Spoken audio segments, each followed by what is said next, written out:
תפתחי אותו. תפתחי. כן? יותר חזק. עוד.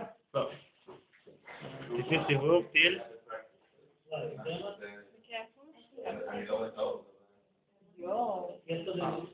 אדום? רק כדורים?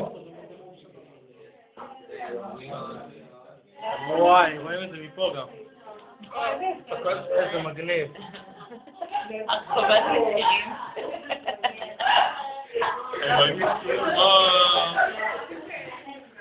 אני מרגיש כמו בסרט הזה קרוב דורנית, הוא מוציא את תפתחי, חזק. אני מוכן לסתכל בבריאות ורק תסתכלו תמונה טובה על זה. וואי, זאת תמונה מעולה, בואו נבלות.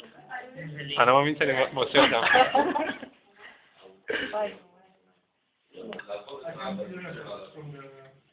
רגע, עכשיו אני כבר מפורט את דביעית קצת. לא נכון.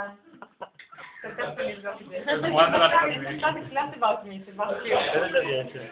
מה? איזה דביעית? של הלשון שלה, תגיד, תרים את הראש שלה, מה זה השחור הזה על הלשון?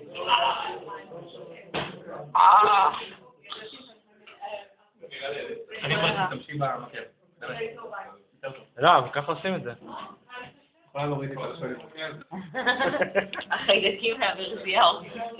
יש פה כזה ברזייה של חיידקים גבוהים כאלה, כי הורגים את כל הבדיקה. שוטף את האוזניים. תוציא את הלשון, נגד. תרגיע אותה מאחורה. וואי, הוא לא שחמה זה דביעית. היא ארוכה בטעות. אבל תלחצי כמה תפוסה ואם נסרף ונסרף. אוקיי. אל תפחדי עליו. אל תפחדי עליו. אבל תורידי את החזק. קדימה, no pain, no gain. זה לא טוב, שרף מאחור. חזק. אני מנסה, אבל מתנגד. שתוצא לי כזה. כן, כן, די, זה מה זה.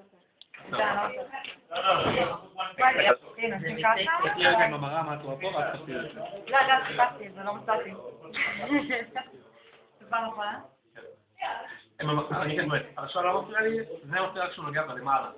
אם את תוריד את זה למטה, לא יצא כלום. אם את נגעת לי בלמטה, אני מתקטע פה, אז אל תגיד בעתירה למטה.